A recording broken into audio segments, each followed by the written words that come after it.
Hello everyone, welcome back to the channel. If you're new here, please subscribe to us. You can do that by the little red square in the corner of this video, the red button underneath, or the link in the description. Also, while you're at it, please hit the like button.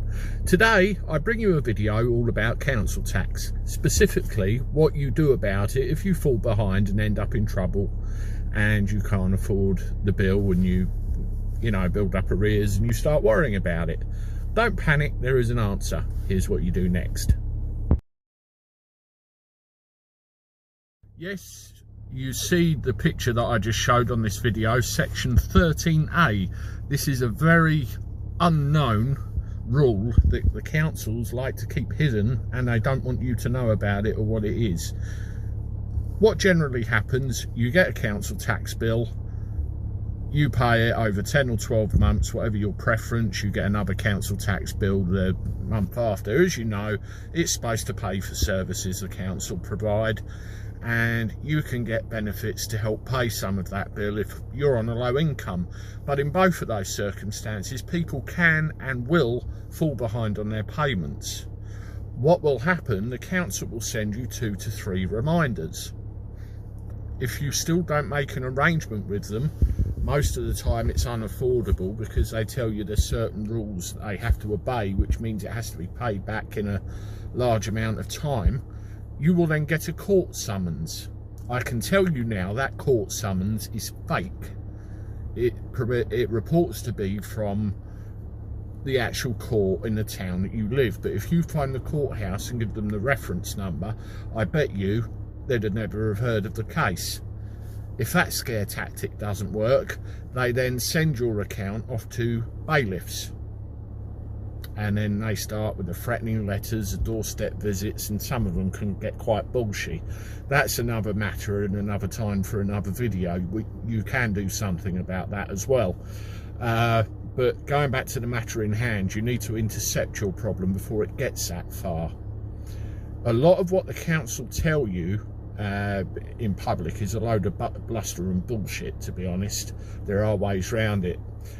Section 13A is basically a set of discretionary powers whereby councils can make decisions outside of the normal chain of legislation and the chain of command.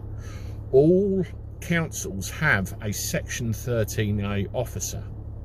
So if you get into trouble with your council tax, you can write a letter to the council where you are and address it to their Section 13A officer, and you can ask them to exercise their discretionary powers and either reduce a large amount of your council tax liability or write it off completely.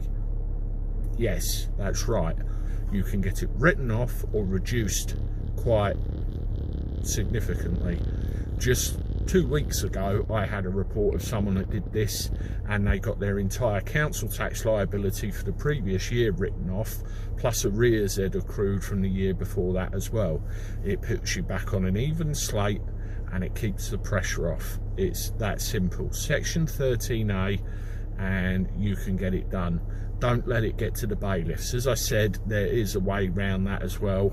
I can help you with that too, but for now, just write to the Section 13A officer at the council, explain your situation. It could be you run a business and COVID has damaged it severely, you're on a low income, and what they're asking you to do puts you below the government poverty line. There's all sorts of reasons why you can't do it, and they're obliged to look at.